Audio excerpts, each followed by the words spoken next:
हाँ, तो हम अमलगमेशन स्टार्ट कर रहे हैं आज क्वेश्चन नंबर 1 से। तो आपको पीडीएफ मैंने भेज दिया आपके व्हाट्सएप ग्रुप में, ठीक है। और बाकी जो ऑनलाइन देखेंगे उनके लिए मैं पीडीएफ अपलोड कर दूंगा इस चैप्टर में, तो वहाँ से वो पीडीएफ के नोट्स भी ले लेंगे और ये पीडीएफ से क्वेश्चन भी ले लेंगे, ठीक है। हाँ, तो आइएगा क्वेश्चन नंबर 1 से, ठीक है। तो हम पहले शुरू के कुछ क्वेश्चन में परचेज कंसिडरेशन कैलकुलेट करना सीखेंगे। क्या सीखेंगे बेटा? परचेज कंसिडरेशन कैलकुलेट करना सीखेंगे। पढ़िएगा क्या लिखा हुआ है। कल मैंने परचेज कंसिडरेशन की 3 मेथड्स बताई थी। कौन कौन सी 3 मेथड बताई थी? यासिका बताना बेटा।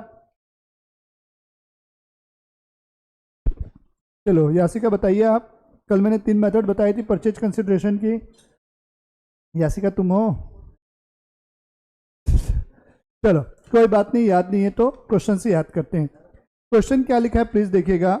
On 1 April 2021 Sun Limited was formed by amalgamating Star Limited. कौन सी कंपनी बनी है बेटा? सन लिमिटेड फॉर्म की गई है by amalgamating, okay. Star Limited and Moon Limited, मतलब 2 कंपनी, एक स्टार लिमिटेड है और एक दूसरी कौन है बेटा? मून। सन मून होना चाहिए तो स्टार और मून है। स्टार और मून को एक्वायर करने के लिए कौन सी कंपनी बनी है बेटा? सन लिमिटेड। इसको एक्वायर करने के लिए कौन सी कंपनी बनाई गई है? इसको और इसको दोनों को खरीदने के लिए सन लिमिटेड बनी है बेटा, हाँ या ना? अब क्या लिखा है? Sun Limited issued 12% debenture of ₹1000 each to debenture holder of Star Limited. किसको दे रहा है? शेयर किसको दे रहा है? ये डिबेंचर होल्डर को। तो मैंने कल बताया था आप लोग को कि डिबेंचर होल्डर को या किसी लाइबिलिटी को आप पेमेंट कर रहे हो तो उसे हम परचेज कंसिडरेशन में शामिल नहीं करते। पेमेंट टू शेयर होल्डर को मैंने बताया था, चाहे वो इक्विटी शेयर में हो, चाहे प्रेफरेंस शेयर में हो, चाहे डिबेंचर में हो, चाहे कैश में हो, वो चलेगा। लेकिन पेमेंट किसको होनी चाहिए? शेयर होल्डर को। आप पहले पॉइंट में पेमेंट किसको कर रहे हैं? डिबेंचर होल्डर को कर रहे हैं, इसलिए इसे परचेज कंसिडरेशन की कैलकुलेशन में शामिल नहीं करेंगे। हाँ बोलो, हाँ बोलो बेटा। हाँ। Second, the debenture holders of moon limited initiated that they should be allotted equity share in Sun Limited. As such, they were allotted 7500 equity share of 10 each. अब ये दूसरा वाला भी क्या मांग रहा है? डिबेंचर मांग होल्डर है, दोनों कंपनी के डिबेंचर होल्डर हैं, तो डिबेंचर होल्डर को पेमेंट इंक्लूड करेंगे क्या? सन वाले के भी डिबेंचर होल्डर को पेमेंट मांग रहे हैं किस, और मून लिमिटेड वाले भी, तो इनको हम परचेज कंसिडरेशन में शामिल नहीं करेंगे। Preference share holder of Star limited insisted for allotment of 900 11% redeemable preference share of ₹100 each। कितने रुपए वाले मांग रहे बेटा? 100 रुपए वाले मांग रहे, हाँ या ना? और आगे क्या लिखा हुआ है? इक्विटी शेयर होल्डर है, ठीक है। हाँ, तो कहां तक थे? अब आगे क्या लिखा है? शुरू के दोनों क्या हो गया? डिबेंचर होल्डर के लिए बात कर रहा था बेटा, किसके लिए बात कर रहा था? दोनों डिबेंचर होल्डर के लिए बात कर रहा था। तो डिबेंचर होल्डर को आप पेमेंट करोगे तो उसे इंक्लूड नहीं करते, मैंने बोला हुआ है, हाँ या ना? अब तीसरा में मैंने क्या बोला हुआ है? यहाँ देखो तीसरा में क्या लिखा है? Preference share holders of Star limited insisted for allotment of 900 11% redeemable preference share of 100 each. तो मैंने कल नेट वाली मेथड पढ़ाई थी आपको, तो मैंने कल बताया था बेटा कौन सी क्या बोलता है? शेयर होल्डर को जो भी पेमेंट की जाएगी केवल उसी को परचेज कंसिडरेशन में लेना है, तो ये वाला इंक्लूड हो जाएगा कि नहीं? तो जब हेडिंग लिखेंगे तो कैलकुलेशन ऑफ परचेज कंसिडरेशन लिखेंगे, हाँ या ना? क्या लिखेंगे? Calculation of purchase consideration. तो मैंने लिख दिया। कौन सी मेथड से? नेट पेमेंट बेसिस से। समझ लो, घर में बना लेना आराम से। तो क्या लिखोगे? सबसे पहले 900 क्या मिले हैं? जो जो मिला बस उसको लिखना है। क्या मिला? ये देखो 900 11% redeemable preference share of 100 is. तो कितने का हो गया? 90,000 रुपये का हो गया, हाँ या ना? कितने का हुआ? 90,000 रुपये का हुआ। अब उसको क्या में लिखा है? देखो, the equity share holder of Star Limited are to be allotted 10 equity share at par. Par मतलब क्या होता है? जितने रुपए का शेयर है उतने रुपए में ही शेयर को बेचा जाना, वही चीज क्या होती है? पार। प्रीमियम मतलब उससे ज्यादा में, डिस्काउंट मतलब उससे कम में, हाँ या ना? हाँ। फॉर क्या लिखा है? फॉर क्या लिखा है? 7 equity shares held by the, ठीक है, held by them. The share of Star Limited are 21,000 of 10 each. क्या बोला है? समझ में आया? चलो समझते हैं। The equity share of Star Limited कौन सी कंपनी के बेटा? स्टार लिमिटेड के जो इक्विटी शेयर है स्टार लिमिटेड है, इसको कौन खरीद रहा है बेटा? सन लिमिटेड, दोनों को, ठीक है। स्टार और सन को कौन खरीद रहा है? स्टार प्लस सन को, स्टार प्लस मून है क्या? स्टार प्लस मून को कौन खरीद रहा है? सन खरीद रहा है। तो इसके जो शेयर होल्डर है उनको पेमेंट कौन करेगा? सन लिमिटेड करेगा। नीतीश इधर देख लो, ठीक है। तो अब क्या लिखा है? The equity share holder of Star Limited are to be allotted 10 equity share for 7 equity share. मतलब स्टार लिमिटेड कितने इक्विटी शेयर है? मतलब तो स्टार लिमिटेड के 7 के बदले सन कितना देगा? 10 देगा, हाँ या ना? यस और नो? इधर देख लो, 7 के बदले कितना देगा? इसलिए एक इक्विटी शेयर के बदले कितना मिलेगा? 10 डिवाइडेड बाय 7 हुआ कि नहीं? हाँ या ना? और उसके पास कितने इक्विटी शेयर हैं? 21,000 इक्विटी शेयर हैं, हाँ या ना? इसलिए 21,000 इंटू कितना बनेगा? 10/7, तो कितने आएंगे? 30,000 आएंगे शेयर, हाँ या ना? 7 या 21 हुआ कि नहीं? 3,000 इंटू 10, 30,000 इक्विटी शेयर हुए कि नहीं हुए? हाँ या ना? और एक शेयर कितने रुपए का है? 10 रुपए का है, तो 30,000 इंटू 10 हुआ कि नहीं? तो कितने का हुआ? ये 3 लाख का हुआ, और ये कितने का हुआ? 90,000 का। तो टोटल परचेज कंसिडरेशन कितना बना? 3,90,000। ये इसलिए सिखा रहा हूं, जब बड़ा क्वेश्चन आप करेंगे तो वहां आपको परचेज कंसिडरेशन निकालना पड़ेगा। आया? क्लियर हुआ क्वेश्चन नंबर 1?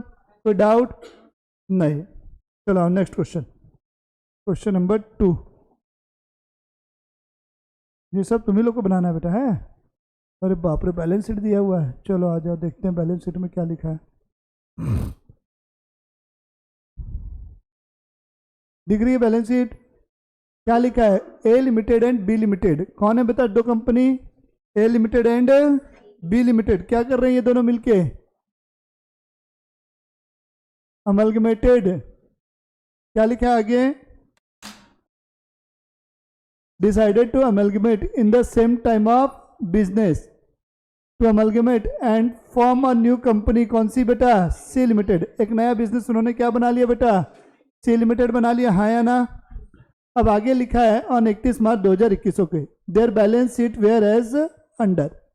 इसके पास क्या क्या है? शेयर कैपिटल है। क्या क्या बेटा? शेयर कैपिटल है। अपन इक्विटी मान के चलेंगे, कुछ नहीं लिखा है तो। रिजर्व है, पीएल अकाउंट का क्रेडिट बैलेंस है, ट्रेड पेबल है, एसेट्स दी हुई है दुनिया भर की। Calculate purchase consideration. अब बताओ ये कौन सी मेथड से बनेगा?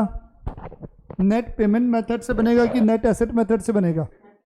नेट एसेट से बनेगा, क्योंकि पेमेंट की कोई जानकारी दी है क्या कि मैं इसको इतना दूंगा? नहीं बोला है। तो हम क्या करते हैं, नेट पेमेंट मेथड और नेट एसेट मेथड में डिफरेंस क्या है? नेट एसेट मेथड से, तो नेट एसेट मेथड से जब आप निकालते हैं, कौन सी मेथड से? नेट एसेट से जब आप निकालते हो, नेट एसेट मेथड से, तो हम क्या करते हैं? एसेट टेकन ओवर लिखते हैं कि नहीं? Asset taken over minus liability taken over, हाँ या ना? यही हमारा फॉर्मूला होगा, हाँ या ना?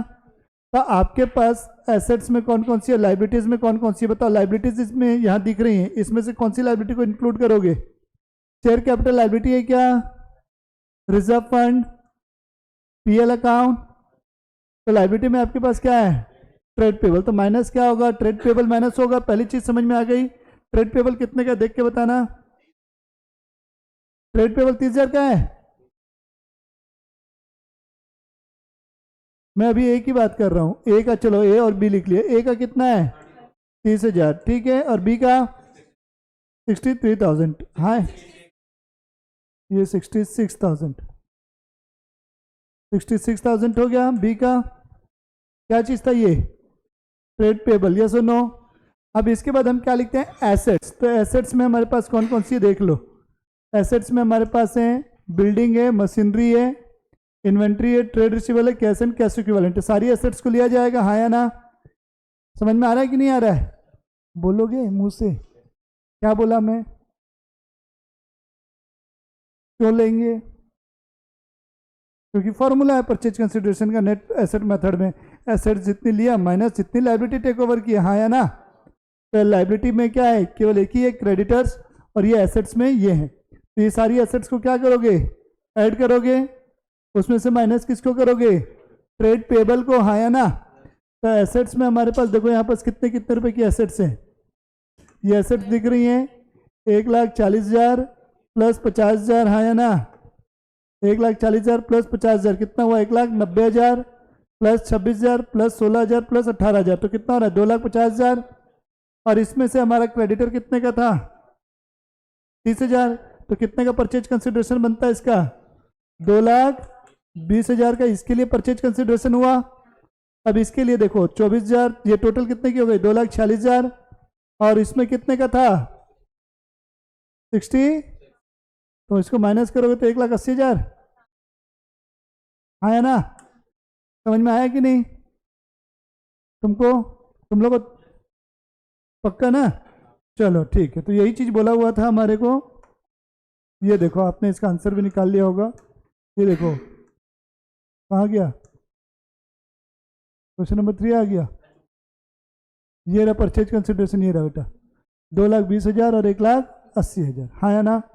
बिना स्कैन के पीडीएफ बनाए हो क्या, स्कैन किया फिर नहीं आ रहा स्कैन जैसा। चलो कोई नहीं, आ गया हमारा ये आंसर, यस और नो। आओ नेक्स्ट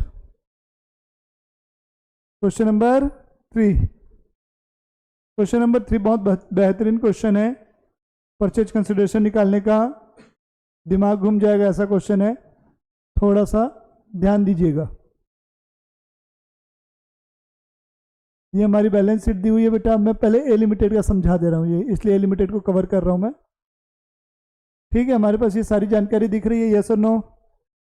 शेयर कैपिटल दिख रही है आपको, और क्या क्या चीज़ दिख रहा है, रिजर्व फंड दिख रहा है, नॉन करेंट लाइबिलिटीज है, डिबेंचर है, करंट लाइबिलिटी है, एसेट्स है, सारी चीज़ें बैलेंस शीट दिख रही है बेटा, हाँ या ना। अब नीचे एडजस्टमेंट में क्या लिखा है देखिएगा, the two companies agree to amalgamate from a new company called Z Limited. दो कंपनी है, कौन कौन सी है वो दो कंपनी, नाम बोलो ना, क्या क्या है, ए और बी है, कौन कौन है बेटा, ए और बी, ये दोनों मिलेंगी किस में जाके, जेड लिमिटेड में बन जाएंगी, मिल जाएंगी बेटा, हाँ या ना। ए और बी जाके किस में मिल गई, जेड में, हाँ या ना। यहां तक की चीजें समझ में आई। अब क्या हो रहा है, मिलेंगी तो क्या होगा, which takes liabilities of both companies, Z क्या कर रहा है, जो भी लाइबिलिटीज है दोनों कंपनी की उसको वो क्या कर लेगा, टेक ओवर कर लेगा, क्या कर लेगा, टेक ओवर कर लेगा, हाँ या ना। दोनों कंपनी की लाइबिलिटी को वो क्या कर लेगा, टेक ओवर कर लेगा, हाँ या ना। क्या, हाँ आगे पढ़ूंगा ना भाई, रुकेगा। लाइबिलिटीज ऑफ बोथ कंपनी, अच्छा इधर एसेट्स है, okay. Which takes all the assets and liabilities of both company, हाँ या ना। चलो इसको फुल में कर देता हूँ मैं, तुम लोग को और अच्छा आ जाएगा। ये लो अब ठीक दिखे। अब which takes all asset and liabilities of the both companies, the authorised capital of Z limited is 100 lakh consisting of 10 lakh equity share of ₹10 each. 10 रुपए वाले क्या है बेटा उसके पास, इक्विटी शेयर है। The assets of A limited are taken over at a reduced valuation of 10%। मतलब मैं जितनी भी एसेट टेक ओवर करूंगा किसकी, ए लिमिटेड की, उसकी वैल्यूएशन में क्या करूंगा मैं 10% कम कर दूंगा। मान लो मैंने 100 रुपए की एसेट तुम्हारी ली है, तो उसमें से 10% में क्या कर दूंगा, भविष्य। नींद आ रहा है, क्या बोला मैंने बताओ, 10% माइनस कर देंगे, मतलब मैं उसके बदले कितने रुपए देने वाला हूं आपको, 90 रुपए देने वाला हूं, ठीक। आगे लिखा है, आगे with the exception of land and building which are acceptable at book value. Land and building की वैल्यू कितनी करूंगा मैं, बुक वैल्यू पे, और बाकी जितनी भी एसेट है उसके लिए मैं क्या करूंगा, 10% कम पैसा दूंगा। मतलब कितने परसेंट पैसे दूंगा आपको, 90% पैसे दूंगा, हाँ या ना। आगे लिखा है बोथ कंपनी, कहाँ गया, both companies are to receive, क्या मिलेगा उनको, both companies are to receive 5% of net valuation of their respective business as a goodwill. Goodwill के लिए भी पैसा देगा, कितना परसेंट, नेट वैल्यूएशन का, नेट वैल्यूएशन मतलब एसेट माइनस लाइबिलिटी, उसका कितना percent, 5%। The entire purchase price is to be paid by Z limited in fully paid shares. कैसे देगा वो, जितना भी तुम्हारा हिसाब किताब होगा उसके बदले अपनी कंपनी के तुमको वो शेयर दे देगा। क्या दे देगा, अपनी कंपनी के शेयर्स दे देगा। In return to debenture holder, debentures of A limited, debenture of the same amount and denomination are to be issued by Z limited. हमको डिबेंचर होल्डर से कोई लेना देना है क्या? नहीं, हमको मतलब है किससे? ए से, शेयर होल्डर के। हमको मतलब किससे? शेयर होल्डर से। तो अब देखो यहाँ पर आप लोग बोलते जाना, मैं ए लिमिटेड का परचेज कंसिडरेशन निकालना सिखा रहा हूँ, देखते हुए चलना। Calculation of purchase consideration for A, calculation of purchase consideration of A, हाँ या ना?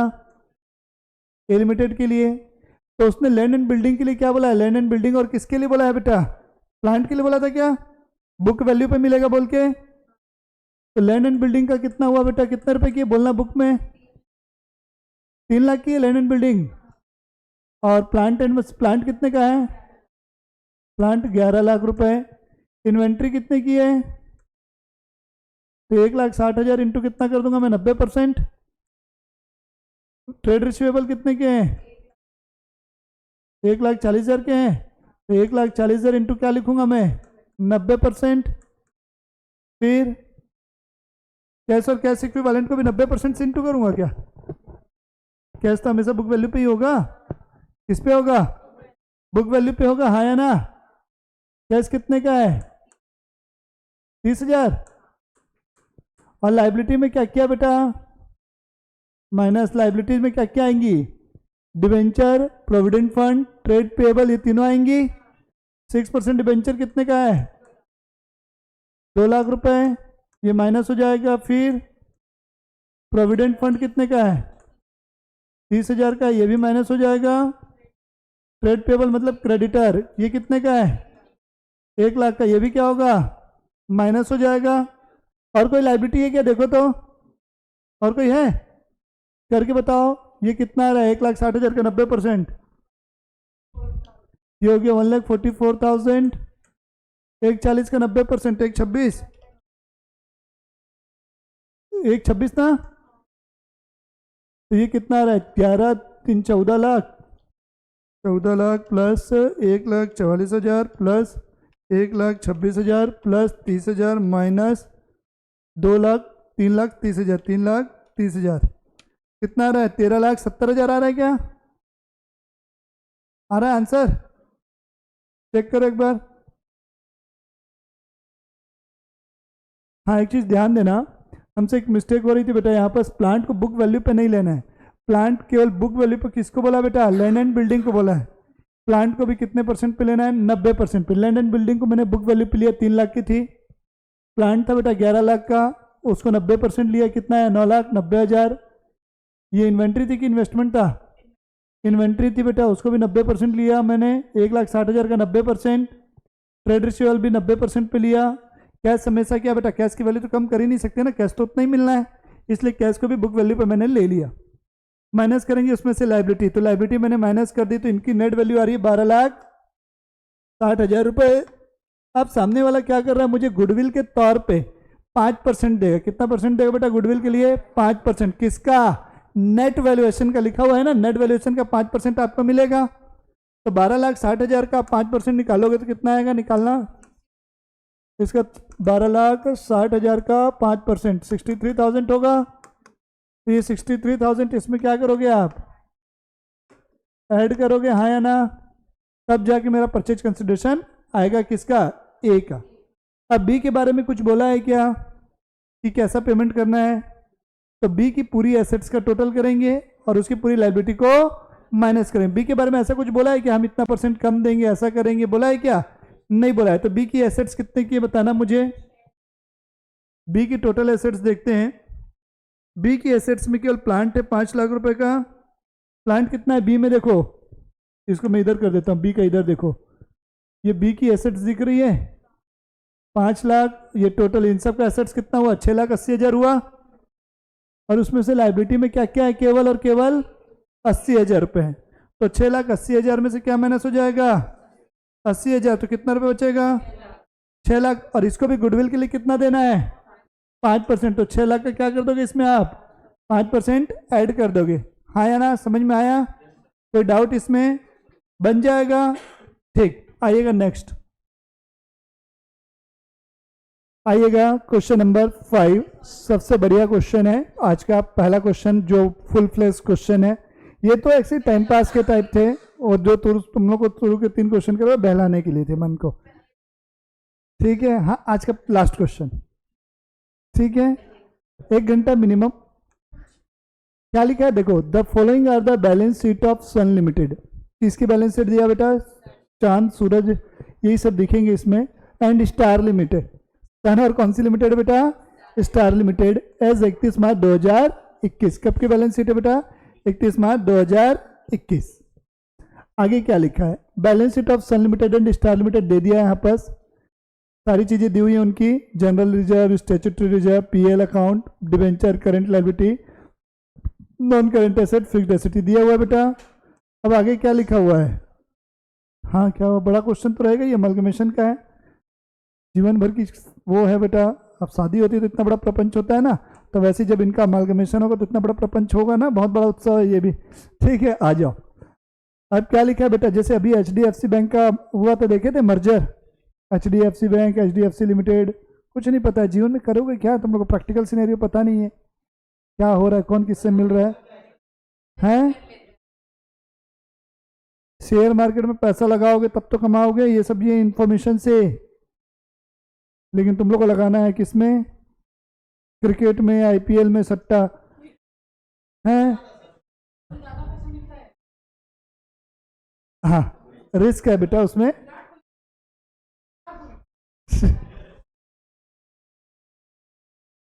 क्या लिखा है? On 1 April 2021 Sun limited takes over the Star limited. इधर देखो, सन लिमिटेड किसको टेक ओवर कर रही है? स्टार लिमिटेड को। ऑन द फॉलोइंग टर्म, देखो टेक ओवर खरीद कर रही है, मतलब उसको वो खरीद के ला रही है। मैंने बताया था 2 टाइप का क्या होता है अमालगमेशन होता है, एक मर्जर का और एक परचेज का। तो ये मर्जर का नहीं हुआ, ये किसका हुआ? परचेज का, क्योंकि टेक ओवर कर रही है, अपनी इच्छा से जाके मिलती तो ठीक है, हाँ है ना, लेकिन इसको खरीदा जा रहा है। ठीक है, पैसे देके। आगे क्या लिखा है? सन लिमिटेड विल इशू, देखो यहाँ पर क्या लिखा है? परचेज कंसिडरेशन के लिए ये हिंट किया जा रहा है कि सामने वाला किसका क्या देगा उसको। Sun Limited will issue 3006% preference share of ₹100 each at par to 6% preference share holder of Star Limited. स्टार लिमिटेड को क्या मिल जाएगा? 1 लाख इक्विटी शेयर मिलेंगे पहला, तो यहां वाला मैं दूसरा लाइन पढ़ दिया। ये कितने शेयर मिल रहे हैं बेटा? 3000 शेयर मिल रहे हैं, हाँ या ना? कितने रुपए वाले मिल रहे हैं? 100 रुपए वाले, मतलब कितने के हो गए? 3 लाख के हो गए कि नहीं हो गए? 3 लाख के हो गए, हाँ या ना? तो परचेज कंसिडरेशन निकालने का हिंट है, जब अपन बनाएंगे तो हेडिंग लिखेंगे, सबसे पहले लिखते चलेंगे आप लोग भी, कैलकुलेशन ऑफ परचेज कंसिडरेशन। हाँ लिखना है, वो तो टाइम पास वाला था इसलिए लिखने नहीं से बना क्या। Calculation of purchase consideration, calculation of purchase consideration. 2 column, पहला कॉलम पर्टिकुलर का और दूसरा कॉलम किसका? अमाउंट का।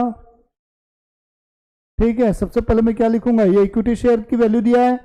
सन Limited will issue 1 lakh equity share of ₹10 each at par to the equity share of Star Limited. स्टार लिमिटेड के इक्विटी शेयर होल्डर को देंगे। तो सबसे पहले यहाँ क्या मिल रहा है? 1 लाख इक्विटी शेयर मिल रहा है कि नहीं मिल रहा है?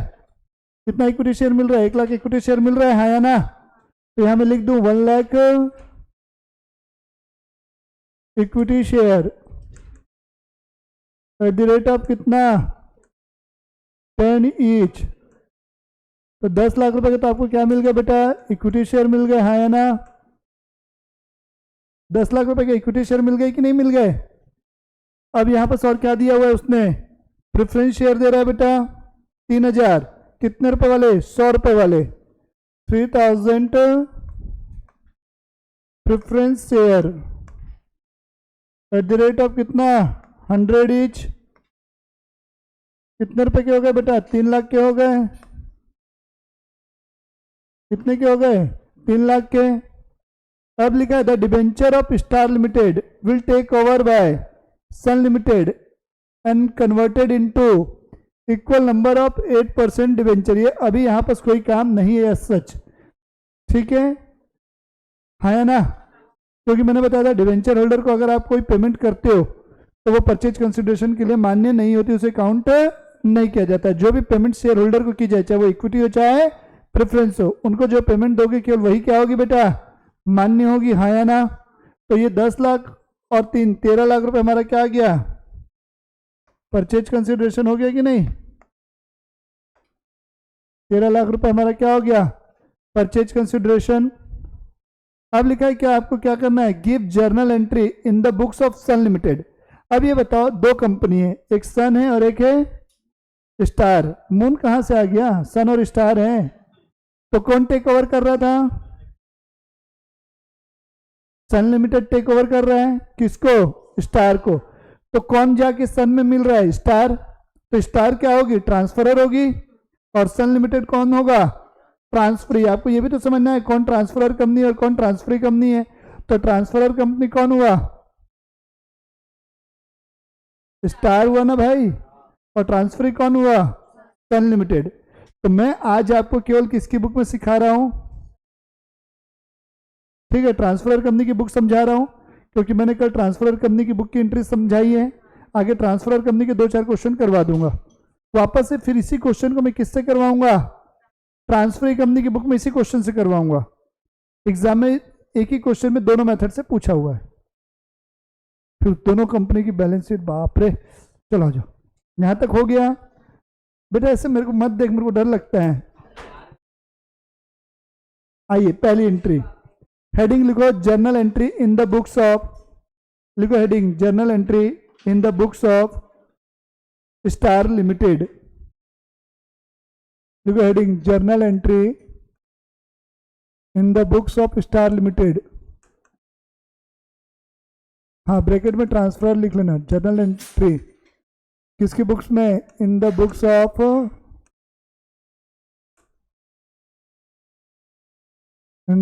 कौन सी कंपनी, स्टार लिमिटेड। ब्रैकेट में लिख लो transferor company, transferor company.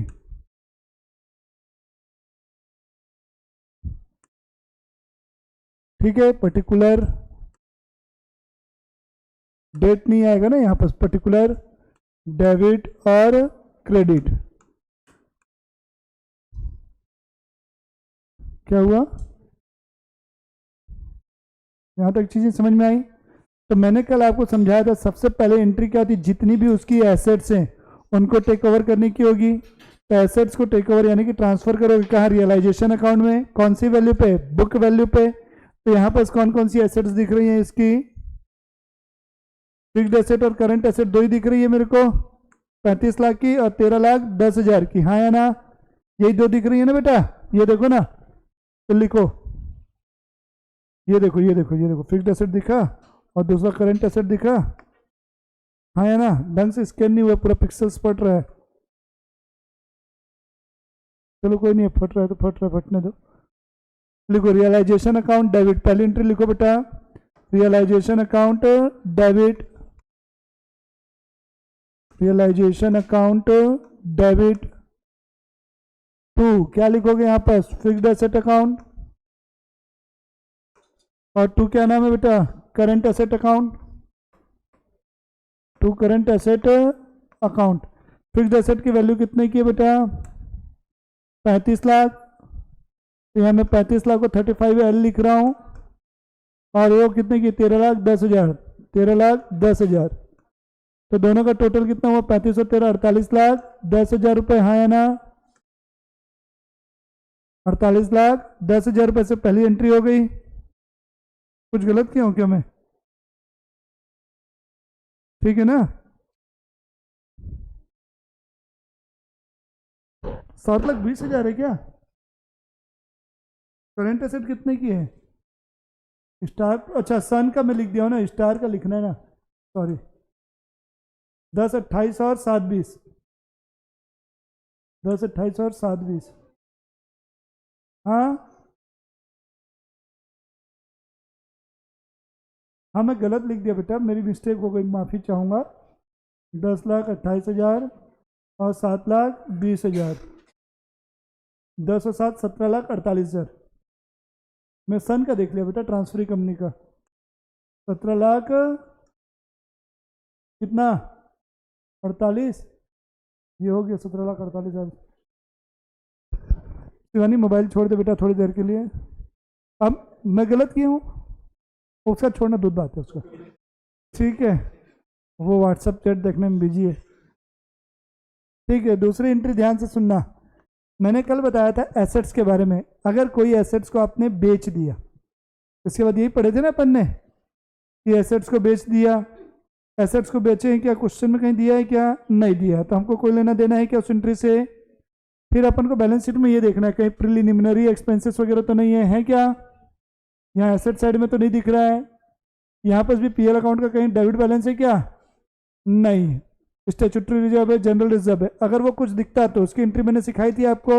Equity share holder account में जाएगा, डेबिट होगा to fictitious asset, PL account का debit balance, underwriting commission, ऐसा कुछ है क्या यहाँ, नहीं है, तो वो एंट्री आएगी क्या यहाँ पास, नहीं आएगी। समझ में आ रहा है। इसके बाद मैंने आपको बोला था कितनी, जितनी भी लाइबिलिटीज हैं उनको टेक ओवर करोगे। किसको टेक ओवर करोगे, जितनी भी लाइबिलिटीज हैं उनको। तो वही तो मैं हिंदी में भी थोड़ी देर पहले बोला बेटा, क्वेश्चन में दिया क्या एसेट्स को आप बेचे हो करके, नहीं दिया तो नहीं दिया तो कैसे पता चलेगा बेटा कि बेचा हूँ। हाँ बोलो। इतना टेंशन मत रहा कर बेटा, जीवन में कुछ नहीं होगा टेंशन लेने से, मर जाएगा जल्दी, टेंशन मत लो। समझ में आ रहा है। चिंता चित्तेव दहती, संस्कृत पढ़े हो, उसमें ये कहावत है, एक तो सूक्ति थी ये, चिंता चित्तेव दहती, चिंता चित्त के दहन का कारण है। चित्त मतलब मन, आत्मा, इसलिए चिंता चिता का कारण बन जाती है, इसलिए चिंता मत करो। क्या लेके आए थे, क्या लेके जाओगे, जो है मेरे पास ले आओ, मैं संभाल के रख लूंगा, ठीक है। अब जितनी भी तुम्हारी लाइबिलिटीज हैं, फिर इसके बाद अपन ने जो एंट्री पढ़ी थी, किसकी पढ़ी थी बेटा, लाइबिलिटीज को टेक ओवर करने की। तो लाइबिलिटीज अकाउंट डेबिट टू क्या पढ़ा था, रियलाइजेशन अकाउंट। तो आप यहाँ पर बताओ लाइबिलिटीज में क्या क्या दिख रही है आपके सामने। एक तो डिबेंचर है, हाँ है ना, और एक करंट लाइबिलिटी, दो है। अब ये बताओ कैपिटल लाइबिलिटी है क्या, नहीं। General reserve, statutory reserve, PL, ये तो रिजर्व्स हैं, ये लाइबिलिटी में नहीं आते, हाँ है ना। तो लाइबिलिटी में दो है, 14% डिबेंचर, तो जर्नल एंट्री लिखो 14% debenture account debit, 14% debenture account debit. फिर क्या है बेटा, current liability account debit, current liability account debit, कितने कितने किए देखो तो, 75,000 और 2,15,000 की है क्या, 2,15,000 का क्या है, डिवेंचर है, और 2,15,000 का डिवेंचर हो गया। To realisation account, to realisation account, हाँ है ना। तो डिवेंचर में कितना रुपए लिखूंगा, 2,15,000, अच्छा 75,000 का डिवेंचर, हाँ ठीक है, 75,000 का डिवेंचर है, 75,000 का डिवेंचर हुआ बेटा। करंट लायबिलिटी कितने की है, 2,15,000 की है बेटा, और दोनों का टोटल कितना, 2,90,000 रुपये, यस और नो। नरेशन में क्या लिखोगे, बीइंग लायबिलिटी टेकन ओवर, या ट्रांसफर टू, ट्रांसफर लिखो, टेकन ओवर कहाँ कर रहे हैं अभी, ट्रांसफर कर रहे हैं ना। Being liabilities transfer to realisation account, और एसेट्स में भी वही, being asset transfer to realisation account, यही था। फिर लायबिलिटी के बारे में क्या क्या नोट लिखवाया था मैंने, बताओ। लायबिलिटी में मैंने बताया था जितने भी आपकी शेयर कैपिटल दिख रही होती है उनको शेयर होल्डर्स के अकाउंट में ट्रांसफर करोगे, हाँ या ना, यस और नो। फिर मैंने क्या बताया था, जितने भी रिजर्व्स वगैरह आपको दिख रहे हैं वो भी किस में ट्रांसफर करोगे, बोलो। देखो बेटा मैंने कल आप लोग को क्या क्या समझा था, फिर से बोल रहा हूँ, सुनना मेरी बात। ये दो एंट्री में कोई डाउट है, कोई डाउट नहीं है ना। फिर मैंने आपको बोला था एसेट साइड में अगर आपको कोई क्या दिखा था, preliminary expense, underwriting commission, discount on issue of share, debenture वगैरह, अगर ऐसे दिखते तो हम क्या करते हैं, equity share holder debit to, जो आइटम मैंने बोले वो करते हैं। ऐसा एसेट्स में कुछ दिखा क्या, नहीं दिखा, तो एसेट साइड वाला पूरा का पूरा हिसाब क्लोज हुआ। फिर मैंने बोला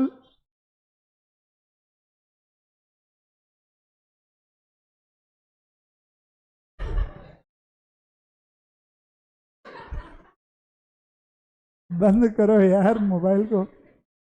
रोज तुम्हारे मोबाइल में दिक्कत आती है पता है, रोज तुम्हारे मोबाइल में कुछ ना कुछ होता है। लाइबिलिटीज के बाद दूसरी चीज मैंने किसके बारे में बोली, लाइबिलिटी के बारे में बोली। किसके बारे में बोली, लाइबिलिटी को ट्रांसफर कर दिया। फिर मैंने बोला था लाइबिलिटी साइड में आपको क्या क्या चीजें दिखेंगी, जनरल रिजर्व, पीएल अकाउंट का क्रेडिट बैलेंस, कोई रिजर्व वगैरह और दिखता है, या शेयर कैपिटल है, तो ये सब कहाँ जाएंगी बेटा, शेयर होल्डर के अकाउंट में जाएंगी। तो यहाँ पर आप जैसा कि देख पा रहे हो इक्विटी शेयर कैपिटल दिख रही है कि नहीं दिख रही है, तो ये किसके में जाएगी, इक्विटी शेयर होल्डर अकाउंट में जाएगी। और ये रिजर्व है, स्टैट्यूटरी रिजर्व है, और statement of profit and loss है, ये भी सब कहाँ जाएगा, इक्विटी शेयर होल्डर के अकाउंट में जाएगी, हाँ या ना। तो लिखो हेडिंग, कौन सी एंट्री, 3rd नंबर की एंट्री लिखो, equity share capital account debit. कितने रुपए से है बेटा इक्विटी शेयर कैपिटल, बोलो ना, 2,60,000 से है पक्का। अरे यार लड़कों का भी भरोसा तोड़ रहे हो यार तुम लोग, कैसा कर रहे हो बताओ, ऐसा तो नहीं हो गया ना। कुछ नहीं, एक शायरी याद आ गई थी, सोचा बोल दूं लेकिन मैंने छोड़ा था। अब जनरल रिजर्व अकाउंट भी क्या करोगे, डेबिट करोगे। कितने की है जनरल रिजर्व, 3 लाख का जनरल रिजर्व है, ये 3 लाख रुपए लिखो। फिर उसके बाद मैंने क्या बोला, स्टैट्यूटरी रिजर्व भी जाएगा बेटा, हाँ या ना। स्टैट्यूटरी रिजर्व कितने का है, स्टैट्यूटरी रिजर्व को मैं एसआर लिख रहा हूँ, तुम लोग पूरा लिखोगे। स्टैट्यूटरी रिजर्व अकाउंट डेबिट कितने का है, 35,000 का है बेटा। फिर आपका दूसरी चीज पीएल अकाउंट कितने का है, प्रॉफिट एंड लॉस अकाउंट 63,000, हाँ या ना। ये सब कहाँ ट्रांसफर हो रहा है, टू, बताओ ये कहाँ जाएगा, इक्विटी शेयर होल्डर अकाउंट में जाएगा कि नहीं जाएगा। तो लिख दो to equity share holder account, सबका टोटल करके बताओ, to equity share holder 11,98,000, 11.98 lakh लिखो यहाँ तक।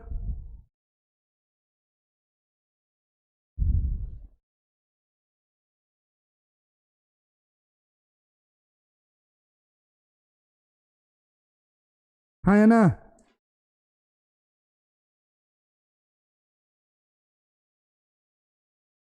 यहाँ तक कोई डाउट है तो बताओ मेरे को, उसके बाद आगे बढ़ूंगा। चलें आगे, ये एंट्री हो गई। इसके बाद हम क्या करेंगे, परचेज कंसिडरेशन को रिकॉर्ड करेंगे। किसको रिकॉर्ड करेंगे, परचेज कंसिडरेशन को। चौथी एंट्री, परचेज कंसिडरेशन को रिकॉर्ड करना है। तो परचेज कंसिडरेशन हमको किससे मिलेगा, अनलिमिटेड से मिलेगा। मैंने कल लिखवाया था, आप रिसीवेबल की एंट्री क्या लिखवाया था कल, रिसीवेबल की एंट्री देखो तो परचेज कंसिडरेशन रिसीवेबल की एंट्री क्या लिखवाया था, transferee company account debit to realisation account, हाँ या ना। तो मुझे परचेज कंसिडरेशन किससे मिलेगा, सन लिमिटेड से मिलेगा। तो सन लिमिटेड को मैं क्या करूंगा, डेबिट करूंगा। तो लिखो Sun limited account debit, Sun limited account debit to कौन सा अकाउंट, रियलाइजेशन अकाउंट। कितने रुपए का मिलने वाला था परचेज कंसिडरेशन, आपने निकाला है वर्किंग नोट में 13 लाख का, हाँ या ना, 13 लाख। नरेशन में क्या लिखोगे, being purchase consideration receivable for A from Sun Limited, being purchase consideration receivable from Sun Limited. आ रहा है समझ में, तुमको आ रहा है पीछे। अब परचेज कंसिडरेशन रिसीव होगा कि नहीं होगा, तो परचेज कंसिडरेशन रिसीव करेंगे। तो यहाँ पर मैंने एक साथ 3 एंट्री बताई थी ना, रिसीवेबल, रिसीव्ड और ट्रांसफर करने की, तो तीनों एक साथ कर देंगे, खेल खत्म। तो जब परचेज कंसिडरेशन इसको मिलेगा, किससे मिलेगा, किससे मिलेगा, सन लिमिटेड से मिलेगा। तो जो जो चीज मिलेंगी उनसे वो डेबिट होगी कि नहीं। तो उनसे आपको क्या क्या मिला था, इक्विटी शेयर मिले थे, तो इक्विटी शेयर कैपिटल अकाउंट क्या होगी, डेबिट होगा। किस कौन सा, equity share in transferee company, ऐसा ना, debenture in transferee company, share in transferee company, ऐसा सिखाया था मैंने कल। तो एंट्री क्या करेंगे, equity share in Sun limited लिखूंगा, ट्रांसफरी मत लिखना क्योंकि ट्रांसफरी कंपनी का नाम तो पता है ना आपको। इक्विटी शेयर इन कौन सी कंपनी, सन लिमिटेड। अकाउंट डेबिट बेटा कितने रुपए से हुआ था? इक्विटी शेयर कितने के थे? 10 लाख के थे क्या? 10 और 3 13 लाख रुपए के निकाले थे ना हम। वहां नहीं, नोट में परचेज कंसिडरेशन, उसकी बैलेंस शीट में नहीं देखना है, परचेज कंसिडरेशन देख रहा हूं मैं। परचेज कंसिडरेशन निकाला था, इक्विटी शेयर 10 लाख के मिले थे, बैलेंस शीट में मत जाना। 10 लाख रुपए हुआ, फिर कितना परसेंट प्रेफरेंस शेयर मिला था चेक करो। 12% प्रेफरेंस शेयर मिला था, मिला था ना? ये देखो यहां लिखा हुआ है, ये देखो सन लिमिटेड विल इशू 3000, 6%, ये लिखा हुआ है ना, लिखो 6% प्रेफरेंस शेयर मिलेगी।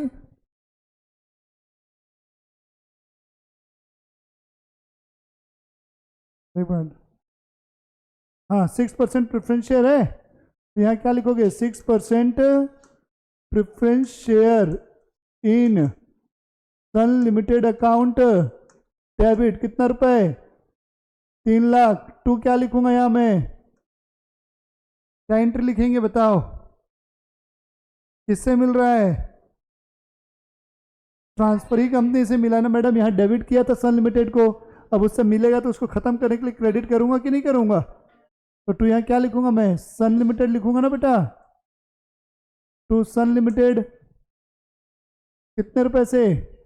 13 लाख रुपए से लिख दिया मैंने, हाँ या ना? Being purchase consideration received.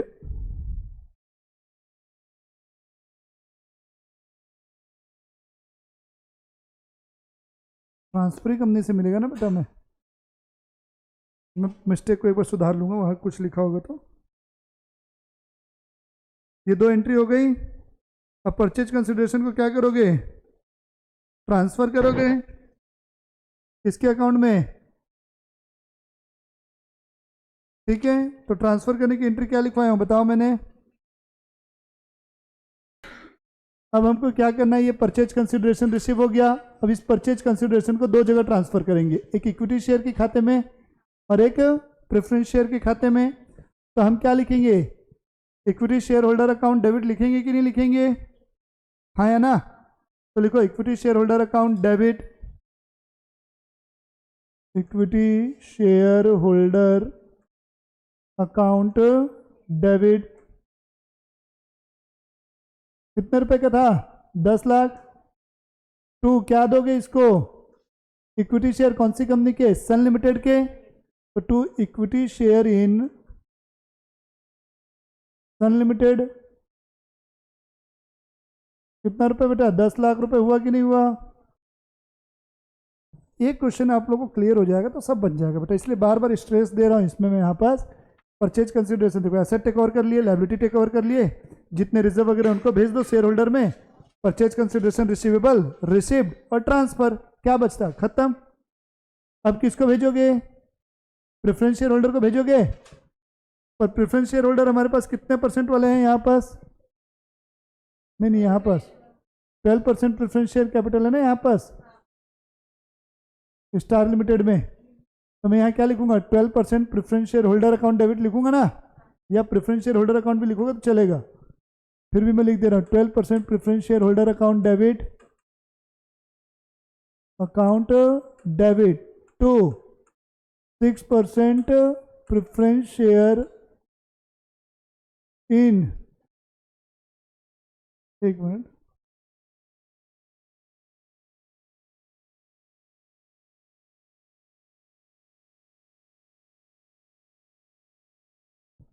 यहाँ पर शायद फिर प्रिंटिंग मिस्टेक है, 12% की जगह 6% लिखना चाहिए, क्योंकि देखो ना यहाँ पर क्या लिखा है? Sun Limited will issue 3000 6% preference share of 100 each at par to the 6% preference share holder of Star Limited. ठीक है, तो इसको 6% कर रहा हूँ प्रिंटिंग मिस्टेक मानते हुए बेटा मैं, ठीक है?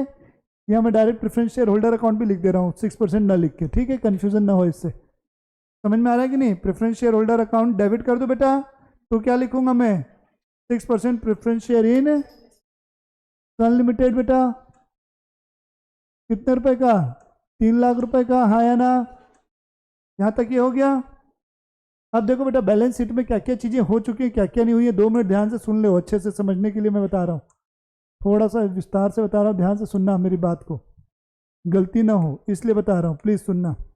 हमको कहाँ कहाँ क्या क्या चीज़ें करनी है, हमारा एक्शन क्या क्या होना चाहिए, ध्यान से सुनो।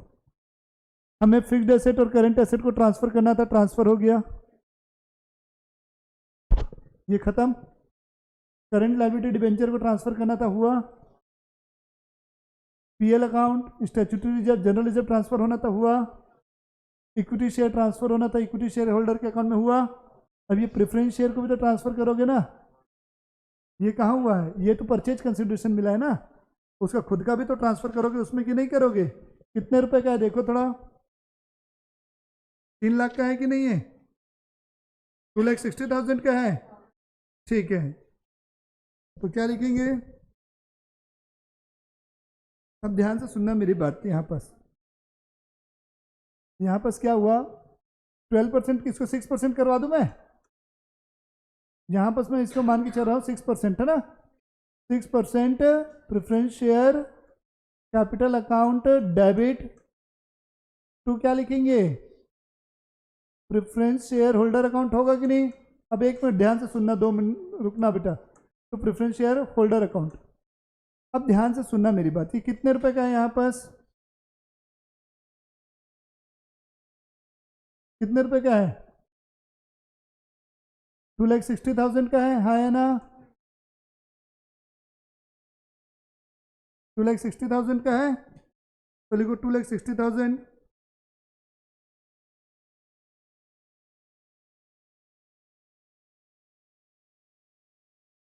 यस और नो, सारी एंट्री हो गई कि नहीं, अभी भी कुछ एंट्रीज आपकी बची हुई हैं। अब देखो रियलाइजेशन अकाउंट आपने बनाया हुआ है, क्या बनाया हुआ है, रियलाइजेशन अकाउंट बनाया हुआ है कि नहीं। तो रियलाइजेशन अकाउंट जो आपने बनाया है उसमें क्रेडिट और डेबिट हुआ है कि नहीं, तो दोनों का डिफरेंस क्या होगा, प्रॉफिट या लॉस। तो आप चाहो तो क्या कर सकते हो, अरे यार यहाँ में क्या एंट्री लिखा था, preference share capital account debit to preference share holder account हुआ था कि नहीं बेटा, 2,60,000 रुपये, हाँ या ना, ठीक है। तो कितने का प्रॉफिट हो जाएगा, देखो अब ध्यान से सुनना, यहाँ पास क्या होगा, 40,000 रुपये का डिफरेंस दिख रहा है कि नहीं, हाँ या ना।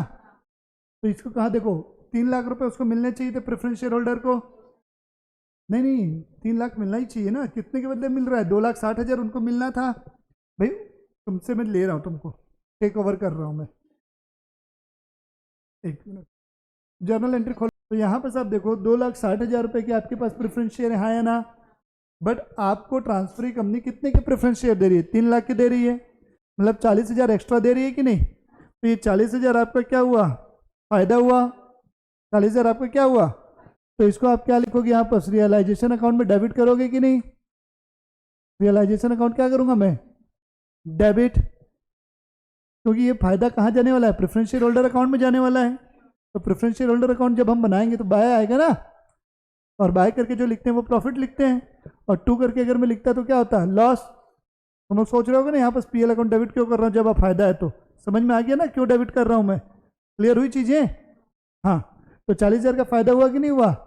अब ये कहाँ से आया फायदा, 40,000 लिख लो अपनी कॉपी में, 3 लाख मिल, 2,60,000 के बदले 3 लाख मिले, लिखो ना कॉपी में, 2,60,000 के बदले कितने मिले बेटा, 3 लाख मिले।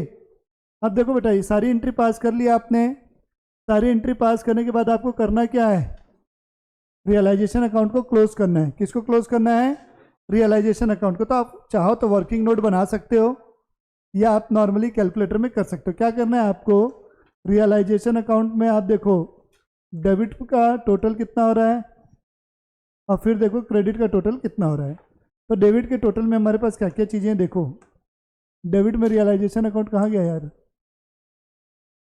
इसके पहले वाले में ना, हाँ डेबिट में आपके पास ये 17,48,000 है, कहाँ गया यार, 17,48,000 हुआ, हाँ या ना।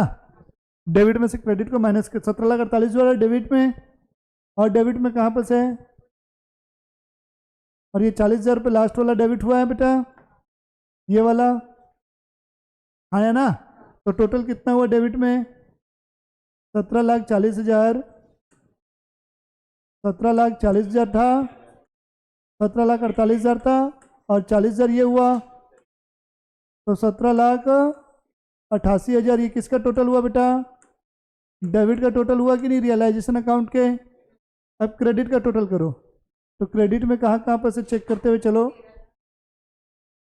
अनलिमिटेड यहाँ पर भी नहीं है, यहाँ पर 13 लाख रुपए का है, 13 लाख रुपए हुआ, और इधर कुछ है क्या? नहीं है। और यहाँ पर से 2,90,000 रुपये का, 2,90,000 का, और कुछ है क्या? नहीं। तो 13,90,000 और 2 लाख, टोटल कितना हुआ क्रेडिट? 15,90,000, 15,90,000 रुपये क्रेडिट का टोटल हुआ बेटा। तो आप इन दोनों के बीच का ये बताओ, डेबिट ज़्यादा है कि क्रेडिट ज़्यादा है? किससे? क्रेडिट से। कितने रुपए? 1,98,000 डेबिट में आ रहा है ना, तो डेबिट बैलेंस मतलब लॉस हुआ कि नहीं हुआ? रियलाइजेशन अकाउंट का डेबिट बैलेंस लॉस होता है, तो ये लॉस पे अधिकार किसका रहेगा? केवल और केवल इक्विटी शेयर पार्ट, ठीक है, किसका होता है? इक्विटी शेयर का। तो एंट्री एक लास्ट में लिखोगे equity share holder account debit to, क्या लिखोगे? Realisation account. कौन सा account? Realisation account, to realisation account. कितना रुपए? 1,98,000। हमको बैलेंस शीट बनाने बोला है क्या? देखो तो एक बार, नहीं बोला है। कल किसकी बुक में बोला था? ट्रांसफर कंपनी की बुक में बोला था। ट्रांसफर में भी बोला है, बट अभी अपन ट्रांसफर नहीं सीखे हैं। किसकी नहीं सीखे हैं? ट्रांसफर की नहीं सीखे हैं, हाँ या ना?